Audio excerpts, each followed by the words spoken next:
আমরা 13.5 বছর আমাদের কেন্দ্রীয় কার্যালয় সহ আমাদের সারা দেশে শত শত কার্যালয়ের একটাও আমরা খুলে কাজ করতে পারিনি। সবগুলা কার্যালয় আমাদের বন্ধ রাখা হয়েছিল। আপনারা জানেন, এক এক করে আমাদের 5 জন শীর্ষ দায়িত্বশীলকে তৎকালীন আমিরে জামাত সহ অত্যন্ত নির্মমভাবে পাশবিক কায়দায় মিথ্যা অভিযোগে তাদেরকে বিচারিক হত্যার মুখোমুখি করে ফাঁসিতে ঝুলানো হয়েছে। আরো 6 জনকে জেলের ভিতরেই মৃত্যুর দিকে ঠেলে দেওয়া হয়েছে। আর একজন মৃত্যু যন্ত্রণা কাঁধে নিয়ে, ঘাড়ে নিয়ে, বুকে নিয়ে তিনি এখনো বেঁচে আছেন। তিনি আমাদের ভাই এটিএম আজহারুল ইসলাম। বাংলাদেশের মুসলিমরা মুক্তি পেয়েছে 5ই আগস্ট, কিন্তু আমার ভাই আজহারুল ইসলাম এখনো মুক্তি পাননি। আমরা এই পাথর এখনো বুকে বহন করে চলছি। আইনের পেশ দিয়ে কেনই বিলম্ব আমরা বুঝতে পারছি না। আমরা চাই যাদের উপরে জুলুম হয়েছে তাদের একজন মানুষের জন্য আর জেলের ভিতরে না থাকে, এবং সেই সাথে অবিলম্বে আমাদের ভাইকে যেন সসম্মানে আমাদের বুকে ফিরিয়ে দেওয়া হয়। গোটা জাতি সরকারের বিরুদ্ধে যাদেরই অবস্থান ছিল, ফ্যাসিবাদের বিরুদ্ধে যাদেরই অবস্থান ছিল, এই সমস্ত রাজনৈতিক দল, উলামায়ে কেরাম, প্রতিবাদী কণ্ঠ, সাংবাদিক বন্ধুগণ, কাউকেই তারা ছাড় দেয়নি। সকলের উপর তারা জুলুম করেছে, সবাইকে খুন করেছে, সবাইকে অপদস্থ করেছে, সবাইকে অপমান করেছে, লক্ষ লক্ষ মামলা দিয়ে কোটি মানুষকে বারবার জেলের ভিতরে নিক্ষেপ করেছে। আমরা চাই এই অন্ধকার যুগ আওয়ামী জাহিলিয়াত আর বাংলাদেশে ফিরে না আসুক। আফসোস, এই দলটি দেশের সব কিছুর তারা ঠিকাদারি গ্রহণ করেছে। বাকি সবাইকে চোখ রাঙিয়ে কথায় কথায় বলতো অমুক দেশে তমুক দেশে চলে যাও। না, আমাদের হাতে কোনো ভিসাও তুলে দেয়নি, আর কোনো টিকিটও দেয়নি, কিন্তু প্রায়ই আমাদেরকে শাসাতো, সবাইকে, সারা জাতিকে। আল্লাহর কি ইচ্ছা, এখন কোনো কিছুর প্রয়োজন নাই। পিছনের দিকে তাকানোরও সময় ছিল না, দুপুরের ভাত খাওয়ারও সময় হয়নি। দেশ ছেড়ে তারাই বরঞ্চ চলে গিয়েছে। আমরা যাব না কোথাও। এদেশ আমাদের প্রিয় দেশ, এটি আমাদের জন্মভূমি। আল্লাহ তাআলা এখানে আমাদেরকে পয়দা করেছেন। এই দেশ ছেড়ে পালানোর আমাদের কোনো প্রয়োজন নেই। এই দেশ ছেড়ে তারাই পালাবে যাদের এই দেশের প্রতি ভালোবাসা এবং দায় নেই। যাদের ভালোবাসা এবং দায় আছে তারা বুকে গুলি নেবে, কিন্তু দেশ ছেড়ে পালাবে না ইনশাআল্লাহ। আমরা সবাই বলছি সংস্কার প্রয়োজন। কতটুকু প্রয়োজন সেটা নিয়ে হয়তোবা মতপার্থক্য থাকতে পারে, কিন্তু সংস্কার যে প্রয়োজন এই ব্যাপারে কোনো মতপার্থক্য নেই। আমরা মূল থেকে একটি কথাই বলে এসেছি, আমরা বর্তমান সরকারকে যৌক্তিক সময় দিতে চাই এই সংস্কারের জন্য। সময় মানে অযৌক্তিক সময় কাটানো নয়, আবার যৌক্তিক সময় মানে চাপ দিয়ে হুড়াতাড়া করাও নয়। যৌক্তিক সময় হচ্ছে এ কাজের জন্য, মৌলিক সংস্কারগুলোর জন্য যেটুকু সময় প্রয়োজন আমরা সরকারকে সেইটুকু সময় দেওয়ার পক্ষে। ইতিমধ্যে সরকার প্রধান জাতীয় নির্বাচনের ব্যাপারে কিছু কথা তিনি জাতিকে বলেছেন। আশা করি অবিলম্বে তিনি বিষয়টা আরো স্পষ্ট করবেন, তাহলে জাতি এই ব্যাপারে আরো আশাবাদী হবে, আরো আস্থাশীল হবে, এবং নিজেদের নির্বাচনী পরিকল্পনা সাজানোর সুযোগ প্রত্যেকটি দল পাবে। আমরা এটা আশা করি। সমাজের বিভিন্ন ক্ষেত্রে যুগ যুগ ধরে, শুধু আজকে নয়, অস্থিরতা চলে আসছে। যুগ যুগ ধরে এই সমস্ত অন্যায়, অপকর্ম এবং জুলুম চলে এসেছে। কোনো সময় মাত্রা একটু কম, কোনো সময় একটু বেশি।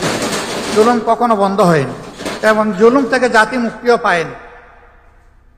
তার সবচেয়ে নিদারুণ শিকার হয়ে মাত্র 2 দিন আগে সারা বাংলাদেশের মানুষকে কাঁদিয়ে 8 বছরের একটা শিশু শব্দহীন চিৎকার দিয়ে বলে গেছে, লজ্জা, লজ্জা এই সমাজ, লজ্জা এই দেশ, লজ্জা এই জাতি।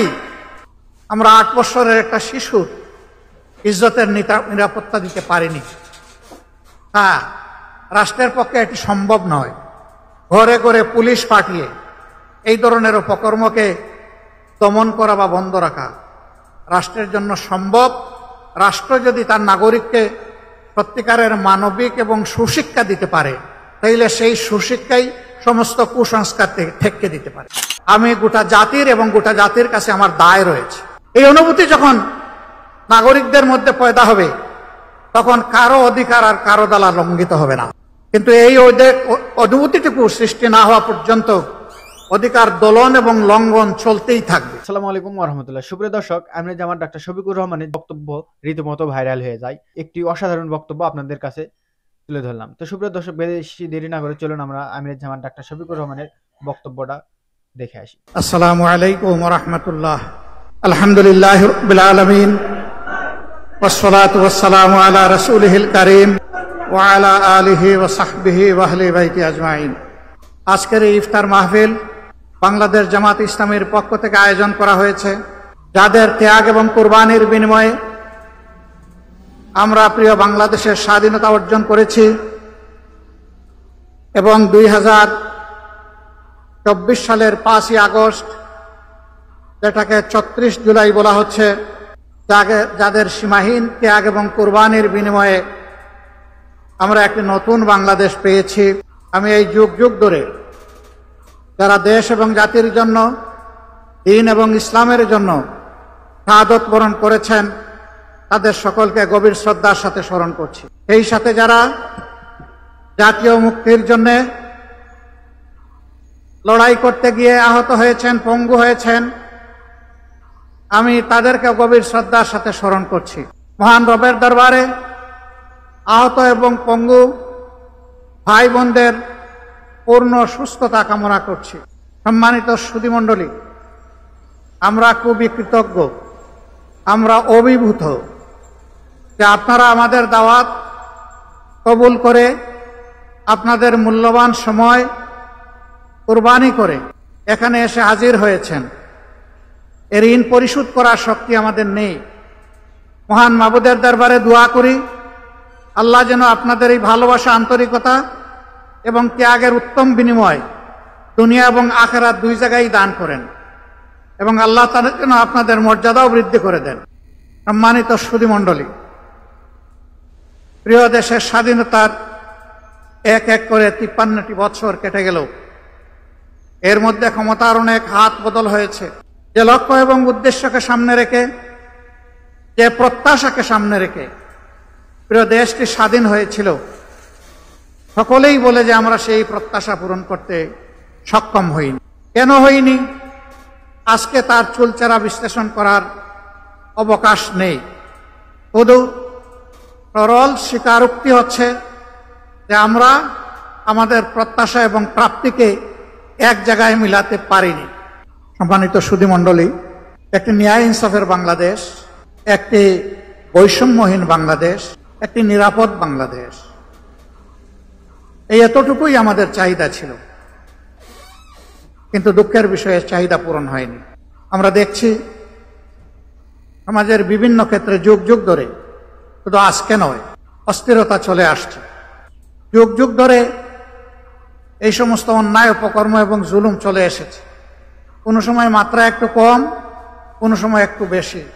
জুলুম কখনো বন্ধ হয়নি এবং জুলুম থেকে জাতি মুক্তিও পায়নি।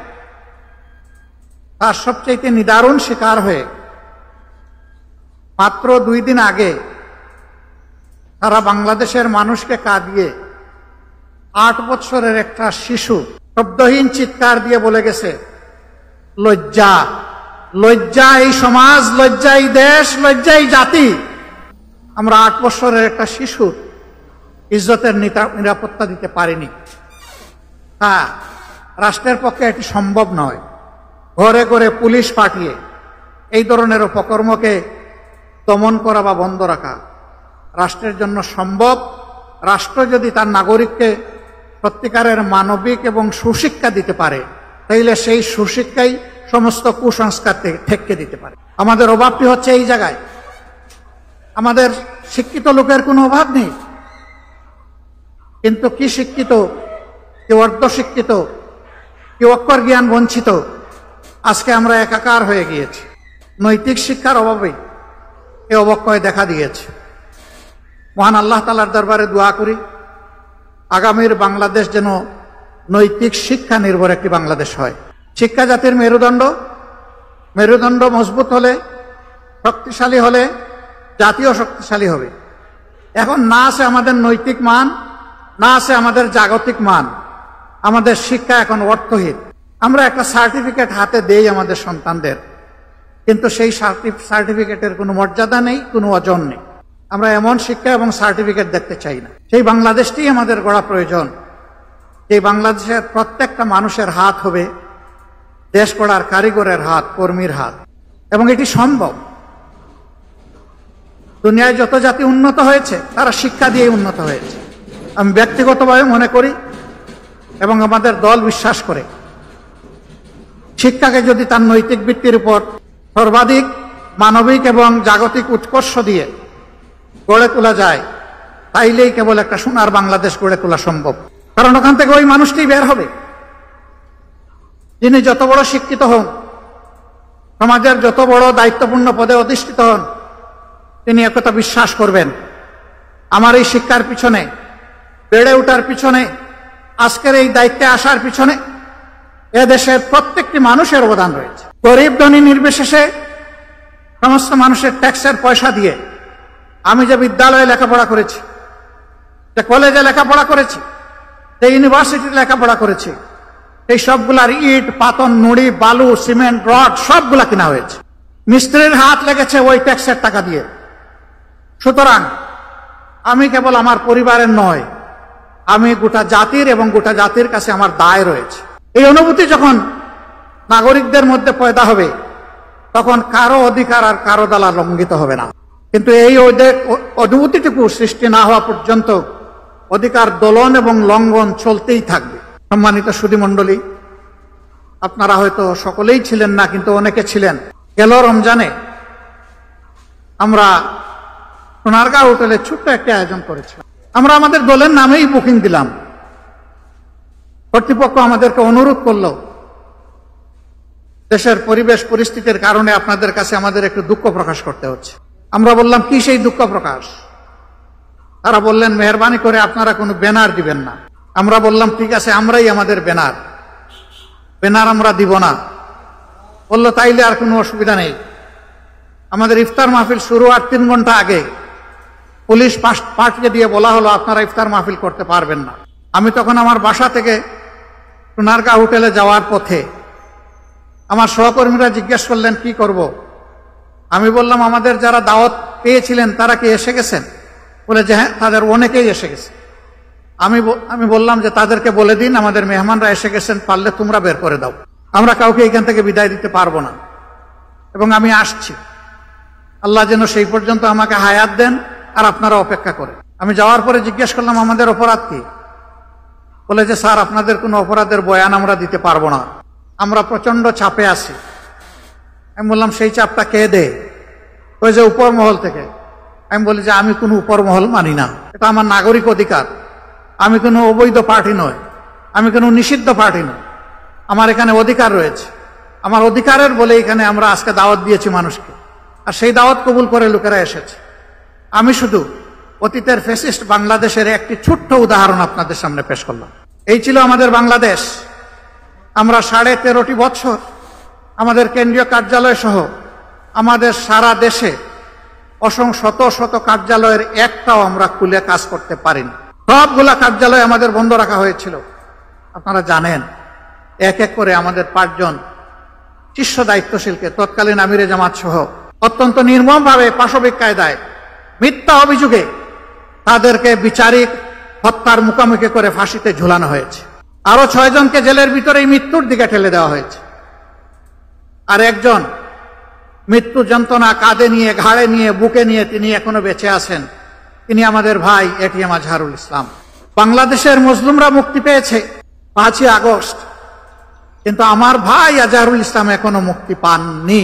আমরা এই পাথর এখনো বুকে বহন করে চলছি। আইনের পেশ দিয়ে কেনই বিলম্ব আমরা বুঝতে পারছি না। আমরা চাই যাদের উপরে জুলুম হয়েছে তাদের একজন মানুষের জন্য আর জেলের ভিতরে না থাকে, এবং সেই সাথে অবিলম্বে আমাদের ভাইকে যেন সসম্মানে আমাদের বুকে ফিরিয়ে দেওয়া হয়। সম্মানিত ভাইরা, শুধু 11 জন দায়িত্বশীল নেতা নন, শত শত কর্মী নির্মমভাবে তাদেরকে হত্যা করা হয়েছে। অসংখ্য যুবককে থানায় ধরে নিয়ে থানার মেঝেতে শুয়ে পায়ে বন্দুক ঠেকিয়ে গুলি করে তাদের পা বিচ্ছিন্ন করে দেওয়া হয়েছে, হাত কেটে ফেলা হয়েছে, 2 চোখ তুলে নেওয়া হয়েছে, ঘর বাড়ি থেকে তাদেরকে তাড়িয়ে দেওয়া হয়েছে, গুম করা হয়েছে, চাকরি থেকে বিতাড়িত করা হয়েছে, ব্যবসা বাণিজ্য তছনছ করে দেওয়া হয়েছে, বোলডোজার দিয়ে আমাদের নেতৃবৃন্দের ঘর দুয়ার ভেঙে ছাতু বানিয়ে ফেলা হয়েছে। আমরা সেই কষ্টগুলা বুকে বহন করেছি। শুধু কি আমরা না, গোটা জাতি। সরকারের বিরুদ্ধে যাদেরই অবস্থান ছিল, ফ্যাসিবাদের বিরুদ্ধে যাদেরই অবস্থান ছিল, এই সমস্ত রাজনৈতিক দল, উলামায়ে কেরাম, প্রতিবাদী কণ্ঠ, সাংবাদিক বন্ধুগণ, কাউকেই তারা ছাড় দেয়নি। সকলের উপর তারা জুলুম করেছে, সবাইকে খুন করেছে, সবাইকে অপদস্থ করেছে, সবাইকে অপমান করেছে, লক্ষ লক্ষ মামলা দিয়ে কোটি মানুষকে বারবার জেলের ভিতরে নিক্ষেপ করেছে। আমরা চাই এই অন্ধকার যুগ আওয়ামী জাহিলিয়াত আর বাংলাদেশে ফিরে না আসুক। আফসোস, এই দলটি দেশের সব কিছুর তারা ঠিকাদারি গ্রহণ করেছে। বাকি সবাইকে চোখ রাঙিয়ে কথায় কথায় বলতো অমুক দেশে তমুক দেশে চলে যাও। না, আমাদের হাতে কোনো ভিসাও তুলে দেয়নি, আর কোনো টিকিটও দেয়নি, কিন্তু প্রায়ই আমাদেরকে শাসাতো, সবাইকে, সারা জাতিকে। আল্লাহর কি ইচ্ছা, এখন কোনো কিছুর প্রয়োজন নাই। পিছনের দিকে তাকানোরও সময় ছিল না, দুপুরের ভাত খাওয়ারও সময় হয়নি। দেশ ছেড়ে তারাই বরঞ্চ চলে গিয়েছে। আমরা যাব না কোথাও। এদেশ আমাদের প্রিয় দেশ, এটি আমাদের জন্মভূমি। আল্লাহ তাআলা এখানে আমাদেরকে পয়দা করেছেন। এই দেশ ছেড়ে পালানোর আমাদের কোনো প্রয়োজন নেই। এই দেশ ছেড়ে যারা তারাই পালাবে যাদের এই দেশের প্রতি ভালোবাসা এবং দায় নেই। যাদের ভালোবাসা এবং দায় আছে তারা বুকে গুলি নেবে, কিন্তু দেশ ছেড়ে পালাবে না ইনশাআল্লাহ। 24-এর এই গণ বিপ্লবের পর যে নতুন বাংলাদেশ গড়ার সম্ভাবনা আমাদের হাতে ধরা দিয়েছে। আমরা দল, ধর্ম, জাতি নির্বিশেষে সকলের কাছে আহ্বান জানাই, আসুন জাতীয় স্বার্থের জায়গাটায় আমরা এক হয়ে যাই। আমাদের মতের ভিন্নতা থাকবে, মত পার্থক্য থাকা এটা কোনো অপরাধ নয়, বরঞ্চ এটি একটা গণতান্ত্রিক সমাজের সৌন্দর্য। আমাদের মত পার্থক্য যেন মত বিরোধে রূপান্তরিত না হয়। আমরা মত পার্থক্যকে ওয়েলকাম করি, কিন্তু আমরা মতবিরোধ চাই না। আমরা যার যার জায়গায় যার যার নীতি পলিসি, দেশকে গড়ার আমাদের স্বপ্ন এবং পরিকল্পনা আমরা জাতির সামনে তুলে ধরব। জাতি যারটা গ্রহণ করবে, তার প্রতি জাতির ভালোবাসা, আস্থা তৈরি হবে। সেই দলকেই, সেই জোটকেই আগামীতে জাতি তাদের দায়িত্ব দিয়ে সেবক হিসাবে বাংলাদেশের দায়িত্ব তাদের হাতে তুলে দেবে। এই জায়গাটায় আমরা সকলে সম্মান প্রদর্শন করি। একটা জায়গায় আমরা সকলে একমত যে গত 15.5 বছরে বিশেষ করে সংবিধান সহ এবং সাংবিধানিক প্রতিষ্ঠানগুলো, রাষ্ট্রীয় প্রতিষ্ঠানগুলোতে যে জঞ্জাল তৈরি হয়েছে, তার কতিপয় জিনিস অবশ্যই পরিষ্কার হওয়া উচিত। এই জন্য সকলে আমরা একমত, এখানে কারো কোনো দলমত নির্বিশেষে দ্বিমত নেই যে কোনো সংস্কারের প্রয়োজন নাই।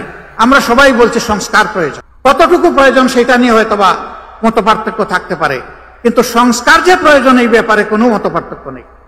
আমরা মূল থেকে একটি কথাই বলে এসেছি, আমরা বর্তমান সরকারকে যৌক্তিক সময় দিতে চাই এই সংস্কারের জন্য। সময় মানে অযৌক্তিক সময় কাটানো নয়, আবার যৌক্তিক সময় মানে চাপ দিয়ে হুড়াতাড়া করাও নয়। যৌক্তিক সময় হচ্ছে এ কাজের জন্য, মৌলিক সংস্কারগুলোর জন্য যেটুকু সময় প্রয়োজন, আমরা সরকারকে সেইটুকু সময় দেওয়ার পক্ষে। ইতিমধ্যে সরকার প্রধান জাতীয় নির্বাচনের ব্যাপারে কিছু কথা তিনি জাতিকে বলেছেন। আশা করি অবিলম্বে তিনি বিষয়টা আরো স্পষ্ট করবেন, তাহলে জাতি এই ব্যাপারে আরো আশাবাদী হবে, আরো আস্থাশীল হবে এবং নিজেদের নির্বাচনী পরিকল্পনা সাজানোর সুযোগ প্রত্যেকটি দল পাবে। আমরা এটা আশা করি। প্রিয় দেশবাসী এবং সুধীমণ্ডলী, বাংলাদেশকে গড়ার একক দায়িত্ব কোনো দলের নয়। বাংলাদেশকে গড়ে তোলার দায়িত্ব 18 কোটি মানুষের। কিন্তু 18 কোটি মানুষ কিভাবে করবে? তাদের তো একটা পথ লাগবে, রাস্তা লাগবে। এই রাস্তাই হচ্ছে বিভিন্ন পলিটিক্যাল স্টেক হোল্ডার্স বা দলগুলো। তাদের মাধ্যমেই জনগণ সংগঠিত হয় এবং তাদের আস্থা, তাদের ভাবনা জাতীয় জীবনে তারা তুলে ধরে। রাজনৈতিক এই দলগুলার কাঁধে এখন গুরুদায়িত্ব বর্তিয়েছে। 53 বছর যেভাবে জঞ্জাল নিয়ে আমরা চলেছি, আগামীতে আমরা যেন একটা জঞ্জাল মুক্ত সমাজ গড়ে তুলতে পারি, সেইভাবেই সকল রাজনৈতিক দল এবং জোট তারা কর্মসূচি পরিকল্পনা সাজাবেন আমরা আশা করতে চাই। আমরা এমন একটি বাংলাদেশ চাই, এই বাংলাদেশে আসিয়ারা আর 18 কোটি মানুষকে কাঁদাবে না। আমি আজকেই জানতে পারলাম, এটা আমার জানার সীমাবদ্ধতা হতে পারে, বরগুনায় 12 বছরের একটি মেয়েকে, একটি হিন্দু পরিবারের একটা মেয়েকে ধর্ষণ করা হয়েছে। ধর্ষকদের বিরুদ্ধে বাবা মামলা করেছেন, আসামিরা এই 2-3 দিনের ভিতরে মামলা করার সাথে সাথেই বাবাকেও খুন করেছে। এ কোন বাংলাদেশ? এই বাংলাদেশ তো 18 কোটি মানুষ চায় না। এই পশুত্বকে বদলে দিয়ে আমরা একটা মানবিক বাংলাদেশ চাই, এবং আমরা বিশ্বাস করি মানুষ যদি আল্লাহকে ভয় করে, মানুষ যদি আল্লাহকে ঠিকমতো ভয় করে, তাহলে মানবিক বাংলাদেশ গড়ে তোলা সম্ভব। কোরআন নাজিলের এই মাসে আমরা এও বিশ্বাস করি আল্লাহর দেওয়া কোরআনের বিধানই হচ্ছে সমাজের জন্য সর্বোত্তম বিধান। এই বিধানের ভিত্তিতেই আগামীর মানবিক বাংলাদেশ গড়ে উঠুক, সেই প্রত্যাশা ব্যক্ত করে আবারও আপনাদের প্রতি কৃতজ্ঞতা জানিয়ে আমার কথা এখানেই শেষ করছি। আসুন প্রভুর দরবারে আমরা হাত তুলে দোয়া করি প্রিয় দেশের জন্য, নিজেদের। আলহামদুলিল্লাহ রাব্বিল আলামিন, ওয়াসসালাতু ওয়াসসালামু আলা রাসূলিহিল কারীম ওয়া আলা আলিহি ওয়া সাহবিহি ওয়া আহলি বাইতি আজমাইন। রব্বানা যালামনা আনফুসানা ওয়া ইল্লাম তাগফির লানা ওয়া তারহামনা লানাকুনান্না মিনাল ربنا تقبل منا إنك أنت السميع العليم وتب علينا يا مولانا إنك أنت التواب الرحيم اللهم أجرنا من النار اللهم أجرنا من النار اللهم أجرنا من النار اللهم إنك عفو كريم تحب العفو فاعف عنا يا رب العزة يا أرحم الراحمين। আমরা সবাই গুনাহগার মওলা, সম্ভবত সবচেয়ে বড় গুনাহগার আমি আল্লাহ। ইয়া আল্লাহ, তুমি আমাদেরকে ক্ষমা করে দাও। আয় আল্লাহ, রমজানের এই ক্ষমার 10 দিন, আজকে তার 4র্থ দিবস। আয় রাব্বুল আলামিন, আজকের দিনে তুমি যাদেরকে ক্ষমা করে দিবে তাদের মধ্যে আমাদের নামগুলো তুমি লিখে নাও। আয় আল্লাহ, চিরজীবনের জন্য আমাদেরকে ক্ষমা করে দাও। আল্লাহ, বিশ্বাস করি আমাদের গুনাহ খাতা, আমাদের নাফরমানি পর্বত সমান, কিন্তু তোমার ক্ষমার কোনো সীমা পরিসীমা নেই। এই অসীম আল্লাহর কাছে আমরা হাত তুলেছি, রাব্বুল আলামিন তুমি আমাদেরকে ক্ষমা করো। আয় আল্লাহ, আমাদের শহীদ পরিবারগুলোকে ক্ষমা করো।